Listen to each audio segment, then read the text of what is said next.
Hello, welcome to Pergola Nurseries in Virginia. This is a duo fruit tree. And duo fruit trees are trees where you have two varieties on the same tree, which is a help for pollination. You're not scrambling around looking for two varieties to match each other. This is a duo cherry tree, and it's got dark and red cherries on the same tree, smothered in white flowers in spring, so really colourful and attractive in spring. And if we look here, you can see where this is where the flowers are going to be in springtime. The smaller buds are leaf buds. You've got one variety on this side, the dark one, and the brighter red cherry on this side here. Now you can train them against a wall or fence, or you can leave them freestanding. This is the time of year to plant them. It'll take them 2-3 years before they're fruiting properly, but they really fruit reliably when they get settled in and off to a good start. And they like a reasonable amount of light and not a shady spot to do well.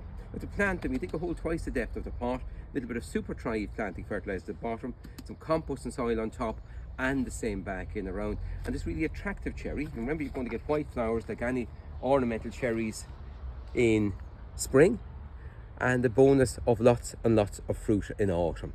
So now is the time to get them settled in. Any sort of reasonable soil they're quite happy in. Feed regularly with Flower Max to keep them in good conditions. That's a duo cherry tree, can be planted from now. Goodbye for now. Enjoy your garden.